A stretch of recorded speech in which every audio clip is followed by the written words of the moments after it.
Fala galera, tudo certo com vocês? Eu sou o Batata da Liga 3D e hoje eu vou mostrar para vocês como criar um suporte de placa de vídeo tipo esse que a gente encontra na Shopee para vender, só que feito por você mesmo na impressora 3D. Eu vou estar utilizando aqui o Fusion 360, mas isso aqui vale para qualquer software de modelagem 3D que vocês tiverem aí. Ó, então primeiro a gente vai selecionar a ferramenta esboço, vai selecionar a face inferior, vai criar um quadrado de 20 por 20 milímetros, ou seja, vai ter 2 centímetros cada lado. Vai concluir o esboço, vai selecionar essa face do quadrado, usar a ferramenta extrusão, colocar 10 milímetros para fazer essa extrusão. Então, com o corpo criado, a gente vai selecionar corpo 1, Ctrl C, Ctrl V para criar um corpo igual. Vai subir esse segundo corpo até 70 milímetros, porque a gente quer que o nosso suporte completo tenha 7 centímetros de altura. Então, vai dar OK. Então agora a gente vai selecionar a face superior desse primeiro corpo, fazer uma extrusão até encostar no corpo superior. Só que aqui a gente não vai unir, a gente vai criar um novo corpo.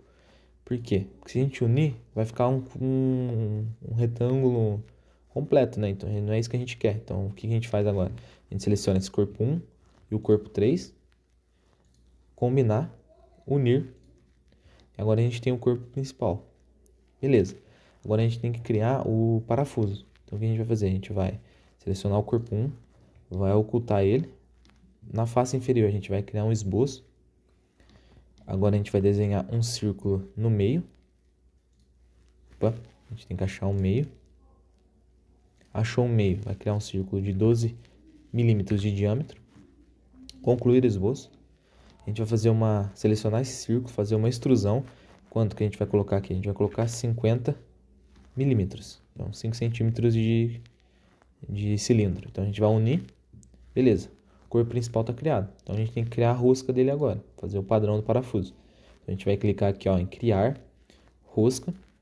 Vai selecionar esse cilindro. Só que aqui a gente tem que se atentar. A gente tem que clicar aqui em modelagem. Por quê? Porque se a gente não clicar, ele vai ficar só como se fosse uma imagem ilustrativa, né? Então, para a gente criar no modelo realmente, a gente clica em modelagem. Aqui a gente não precisa se preocupar com nada. A gente vai dar um OK. E agora a gente tem os nossos dois corpos principais. Só que um ainda está maciço, não tem o buraco do parafuso ainda. Então o que a gente precisa fazer? A gente vai ocultar esse segundo, vai ocultar não, desculpa. A gente vai combinar. A gente vai selecionar o corpo de baixo, o corpo de cima, e a gente vai cortar e conservar ferramentas. Fazendo isso, se a gente ocultar esse primeiro corpo aqui, o corpo do parafuso, a gente vê que a gente já tem o buraco do parafuso. Só que aí, vamos dar uma olhada agora. Aqui em inspecionar, a gente vai selecionar ferramenta de corte, análise de corte. Vai selecionar essa face, vai empurrar um pouquinho. Ó, dá pra reparar que tá tudo certinho. Tá desenhado o padrão do parafuso. Porém, se a gente imprimir desse jeito, a gente não vai conseguir rosquear, porque vai ficar preso. Então, a gente precisa de um gap, precisa de um espaçamento aqui. Então, como é que a gente faz isso? Clica em cancelar, oculta o parafuso, vem aqui no buraco, dá um zoom e seleciona todas as faces que fazem contato com o parafuso, que são todas, né, no buraco. Falta essa, dá um zoom aqui para facilitar. Beleza. Selecionado todas essas faces, a gente vai vir aqui, ó, pressionar e puxar. E a gente vai colocar 0,15 aqui.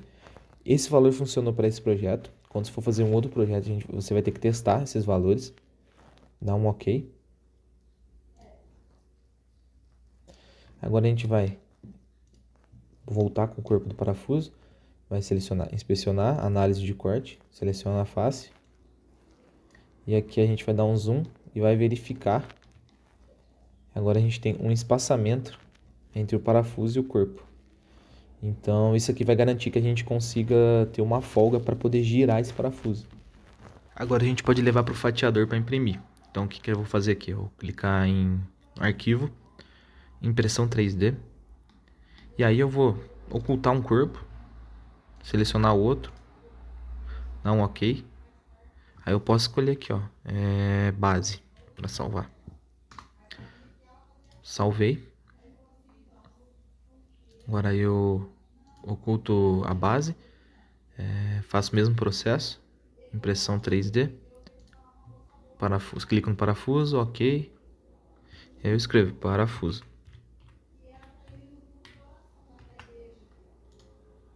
Dou um ok, e agora a gente vai pro fatiador.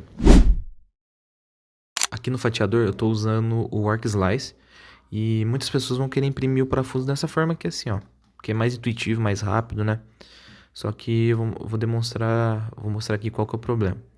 Então, vamos dar um fatiar aqui. Bom, quando a gente imprime dessa maneira aqui, o que acontece? Eu vou voltar as camadas. E quando ele começa a imprimir a camada do parafuso, percebe que ele começa como se fosse uma colagem aqui em cima dessa base? Então, fica frágil nessa junção aqui. Então, a gente tem algumas técnicas para fazer isso. Eu gosto de fazer o seguinte, ó. Eu pego, seleciono o corpo e eu jogo essa base aqui para baixo. Então, ele fica assim. Só que agora eu tenho que ativar o suporte. Então, eu ativo o suporte, eu uso o automático normal. Eu dou um fatiar. Com ele fatiado, o que a gente nota? Se a gente imprimir desse jeito, quando ele começa a imprimir o parafuso, o corpo do parafuso aqui, a gente vê que ele não está fazendo mais uma colagem, ele está imprimindo camada por camada e tá tudo junto, é uma peça só, não é uma colagem por cima como tá fazendo da outra maneira. Então aqui fica mais resistente, fica difícil de quebrar, entendeu? Por isso que eu gosto de fazer dessa maneira aqui, porque imagina que o seu cliente pega o suporte e na hora que ele vai rosquear para abrir ele e colocar na placa de vídeo, essa partezinha aqui quebra. É um transtorno que você precisa resolver depois, entendeu? Então eu prefiro fazer dessa forma aqui assim e deixar mais resistente, mesmo que demore um pouco mais. Aí galera, aqui é a peça pronta já. Percebe que eu parei ela no finalzinho para mostrar para vocês que eu estou usando o padrão giroide para preencher.